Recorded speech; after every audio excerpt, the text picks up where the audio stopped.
अस्सलाम वालेकुम planet one के दोस्तों और प्रोफेसर साहब, कैसे हैं आप? खैरियत से हैं? अल्लाह का शुक्र, अल्लाह का बड़ा एहसान, अल्लाह का करम। आप सुनाएं, आप ठीक हैं? जी ज़बरदस्त। अच्छा जी, जो हम प्रोग्राम कर रहे हैं बच्चों के बारे में कर रहे हैं, हर चीज़ बच्चों के बारे में है। और बच्चों की सबसे ज़्यादा दोस्ती जिनके साथ है वो है जो सबसे बड़े हैं। अच्छा। मतलब दादा दादी नाना नानी, ग्रैंड पेरेंट्स। ग्रैंड पेरेंट्स जिनको आप अंग्रेजी में कह देते हैं। अब तो पहले तो ये बताइए दोस्ती कैसी है? ये जनरेशन गैप तो एक फैमिली से आ जाता है, मतलब एक स्टेप से, तो ये तो डबल स्टेप दूर हैं। ये कैसे दोस्ती बन गई? अच्छा, जो ग्रैंड पेरेंट्स हैं उसमें दादा दादी नाना नानी ये तमाम लोग जो शामिल हैं इसमें, इनके साथ किसी भी ग्रैंड चाइल्ड का कोई किसी भी तरह का जनरेशन गैप नहीं होता। जब वो बहुत छोटे होते हैं, उनके हाथ में वो चले जाते हैं, तो अब वो बच्चा तो कोई रिएक्ट कर ही नहीं सकता। वो तो सिर्फ एक चीज़ हासिल कर रहा होता है उनसे, और वो होता है प्यार। ऐसे ही है। इवन वो पेरेंट्स को भी बच्चे को कुछ नहीं कहने देते। हाँ, ये तो बच्चे पेरेंट्स जो मतलब नेक्स्ट बच्चे होते हैं वो कहते हैं जी इन पोता पोती को हाथ नहीं आप लगाने देते, हमें तो आपने सीधा कर दिया। वो उसकी रीजन ये होती है ना कि जो पेरेंट्स होते हैं ना, इनके पास एक इख्तियार जो है वो थोड़ा सा इस मामले में होता है कि उन्होंने उस बच्चे को सेट भी करना होता है, उसकी बाउंड्रीज बनानी होती हैं, उसको डिसिप्लिन सिखाना होता है, उसको उसकी लाइफ के लेसन्स जो है वो देने होते हैं। तो इसलिए जो है वो ज़्यादा एक्टिवली एक्ट कर रहे होते हैं उसकी डांट डपट में। लेकिन जो ग्रैंड पेरेंट्स होते हैं वो किसी भी तरह से इसमें शामिल नहीं होते।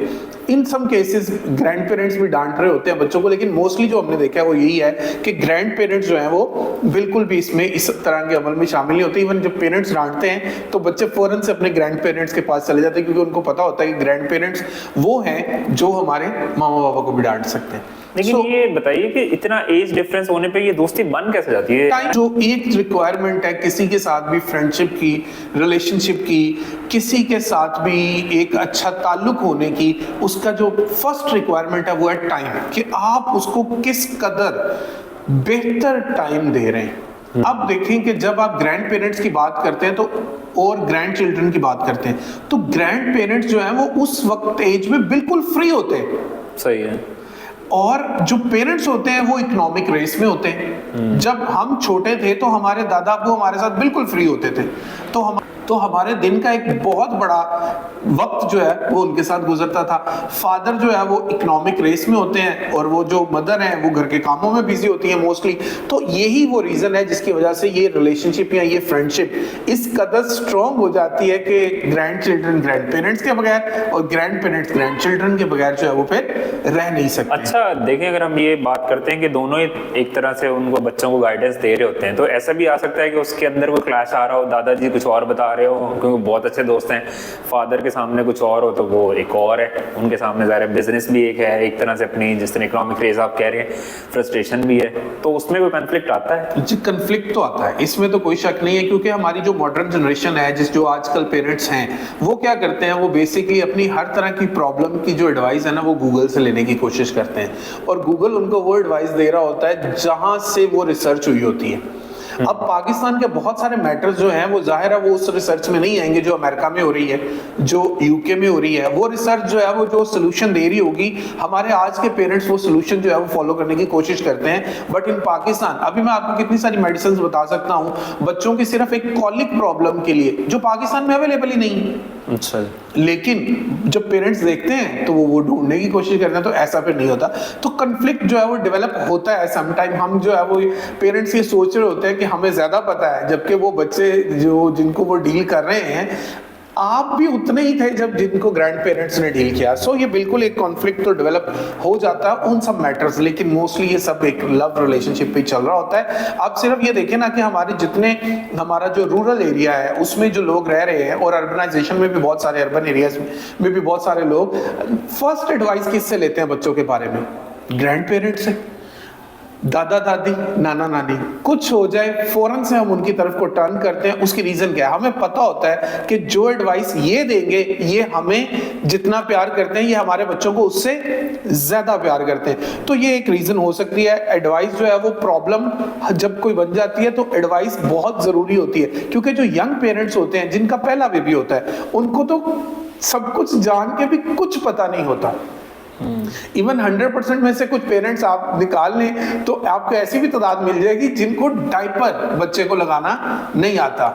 तो ये सारी बातें जो है, ये हेल्प जो है वो हम उनसे ले रहे होते हैं। अच्छा, इसमें ये जिस तरह पापा या तो मम्मा से डरते हैं या फिर बच्चे कह देते हैं कि जी मैं दादा अब्बू को ये बता दूंगा, तो बच्चे फिर अपनी चीजें इन्फोर्स भी करवा लेते हैं पेरेंट्स से कि जी उनके ऊपर भी एक चेक है। देखें, ये एक जिसको कहते हैं ना रिलेशनशिप ऑफ लव ही होता है। वो बच्चे जो कर रहे होते हैं, वो जो छोटे बच्चे होते हैं, उनको जैसे फर्ज करें एक बच्चा है वो डिमांड कर रहा है चॉकलेट की, अब आपने उसको एक खिला दिया, अब आप उसको दूसरी नहीं दे रहे, तो बाज दफा वो अपने ग्रैंड पेरेंट्स के पास मूव कर जाता है कि मैं जो है उनसे प्रेशराइज करवा के, और अब समटाइम आप नहीं भी देते, समटाइम आपको देनी भी पड़ जाती, क्योंकि आपको उनसे ग्रैंड पेरेंट्स से तो ग्रैंड साइड्स की बात जो है वो टाली जाती नहीं। और ये हमारे घरों में एक बहुत बड़ी नेमत है।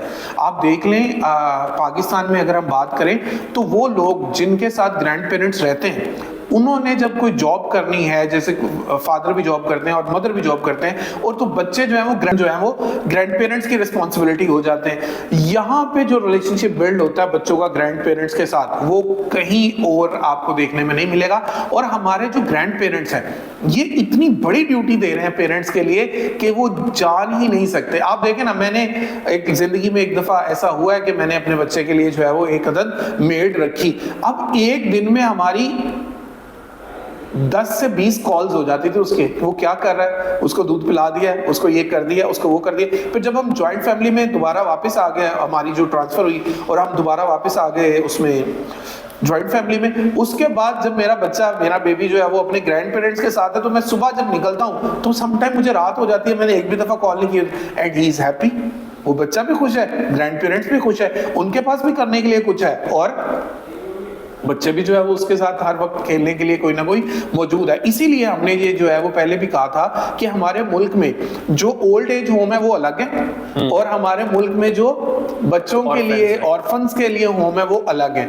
अगर हम किसी तरह से इनका ज्वाइंट वेंचर करवा दें, अगर हम कुछ ऐसा कर दें कि ये दोनों मिलकर इकट्ठे हो जाएं, तो यू विल फील कि वहां से जो बच्चे पढ़ के निकलेंगे, वहां के जो बच्चे होंगे, वो किस कदर इस माशरे के लिए पॉजिटिव स्टेटस पे आएंगे। क्योंकि जिनके साथ वो रह रहे हैं उनको भी कोई ना कोई चाहिए जिसकी वो टेक केयर करे, और इन बच्चों को भी चाहिए कि इनकी कोई टेक केयर करे। तो ये भी होना चाहिए कि हमारे मुल्क में ऐसा होना चाहिए कि जहां पे ओल्ड एज होम है, ऑर्फन हाउस भी, ऑर्फन होम भी वहीं पे बना हो, कि वो बच्चे और वो पेरेंट्स, बल्कि वो जो लोग वहां पे रह रहे हैं उनकी जिम्मेदारी भी दे दिया जाए कि ये बच्चा अगर वो हेल्दी है, अगर वो जो वहां पे रहने वाले ओल्ड एज होम में रहने वाले लोग हैं, पेरेंट्स हैं, अगर वो हेल्दी हैं, तो उनकी जिम्मेदारी में बच्चे दिए जा सकते हैं कि ये बच्चे आप इसको ग्रो करें, इसका ब्रॉटअप करें जिस तरह से आपने बाकी। तो उन दोनों के लिए एक बहुत अच्छा जेस्चर होगा। और इसके अंदर एक और भी अडॉप्ट कर सकते हैं। मैंने आपको कहा था ना कि वो जो वाइब्स हैं जो आप मशवरे देते हैं, मेरे तक भी आ रही, इस तरह से जो ओल्ड लोग वहां पे रह रहे हैं वो किसी ना किसी फील्ड के तो माहिर होंगे ना। जी बिल्कुल। जो आपने कहा अगर सेहत वाइज वो सही है, तो अगर 5 बच्चे कोई कारपेंटर है या कोई इकोनॉमिक्स में था या अकाउंटिंग में था, तो उनके साथ वो बच्चे अटैच कर दीजिए, और वो फिर उस एक्सपीरियंस से, उस एजुकेशन से वो भी फायदा उठा लेंगे और जाहिर डेवलप हो जाएगा। अच्छा, आपको ये बात जो है वो जानकर एक हैरत जरूर होगी, एज होम में जो लोग रह रहे हैं इनमें से ज्यादातर लोग वो हैं जिन्होंने अपनी जिंदगी में अपनी जो औलादें इनको कामयाबी तक पहुंचाया, तभी उनके पास टाइम नहीं रहा जी। इन्होंने अपनी जो औलाद है उसको उस मुकाम तक पहुंचाया कि उस औलाद को अब ये लगने लग पड़ा कि अब हमारे पास टाइम नहीं है, हम पैसे दे दें, और पेरेंट्स हम वहां पे आपको बहुत ज्यादा गरीब लोगों के जो पुअर क्लास है उसके पेरेंट्स आपको नजर नहीं आएंगे। वो किसी भी तरीके से उनको घर पे अफोर्ड कर रहे होते हैं क्योंकि उनकी ख्वाहिशात भी वैसी ही होती। लेकिन ये जो लोग हैं जो हमारी रिच क्लास है, तो इनको ये तजर्बा होता है, एक्सपीरियंस होता है कि बच्चों को कैसे ग्रो करना है। हाँ, कभी कभार कोई गलती हो जाती है जिसकी बुनियाद के ऊपर वो बेचारे वहां पे अपनी जिंदगी गुजारे हैं, हम उनको भी कहेंगे कि वो भी देखें। लेकिन ये एक मशवरा है मेरा कि अगर ये दोनों चीजें इकट्ठी हो जाएं तो बच्चों के लिए भी और उन पेरेंट्स के लिए भी ये बहुत एक पॉजिटिव रिजल्ट ओरिएंटेड प्रोग्राम। और इसको कर सकते हैं एक और तरीके से भी देखा जाता था कि जो अभी एजड लोग हैं वही ग्रुप बना लें और ऑर्फन्स बच्चों को ले लें कि 5-5 बच्चों को हम इस तरह करेंगे। तो ये शेयर करना चाह रहा था कि हमारे जो ग्रैंड पेरेंट्स हैं they are blessing for the grandchildren. इसीलिए इस्लाम हमें जो लेसन्स देता है उसमें एक ये भी है कि बच्चों की शादियां अर्ली एज में करते हैं। तो जब अर्ली एज में शादियां करेंगे तो वो जो ग्रैंड चिल्ड्रन होंगे, ग्रैंड पेरेंट्स होंगे, उनको आपस में ग्रैंड पेरेंट्स के बाद ना एक पास एक्सपीरियंस होता है जी। वो एक डिफरेंट एरा से बिलोंग कर रहे होते हैं, तो वो अपना एक्सपीरियंस जो है वो ग्रैंड चिल्ड्रन तक शिफ्ट करते हैं, अपनी फैमिली वैल्यूज शिफ्ट करते हैं, अपना ट्रेडिशन शिफ्ट करते हैं, अपना कल्चर शिफ्ट करते हैं। सो हमें चाहिए ये कि ग्रैंड पेरेंट्स के साथ ग्रैंड चिल्ड्रन को जितना अच्छा ज्यादा टाइम मिले वो उनसे सीखें और उनसे पॉजिटिव बातें जो सारी होती हैं उनको अपने अंदर लेके आए। अगर कहीं कन्फ्लिक्ट हो जाए, अगर कहीं कॉन्फ्लिक्ट आ जाए पेरेंट्स का और ग्रैंड पेरेंट्स का, तो मेरा ख्याल है इसको बड़े अच्छे अंदाज से डिस्कस करके दूर कर लेना चाहिए। थैंक यू वेरी मच, अपना ख्याल रखिएगा। इंशाल्लाह नए टॉपिक के साथ हम आपके साथ फिर आए। अल्लाह हाफ़िज़। अल्लाह हाफ़िज़।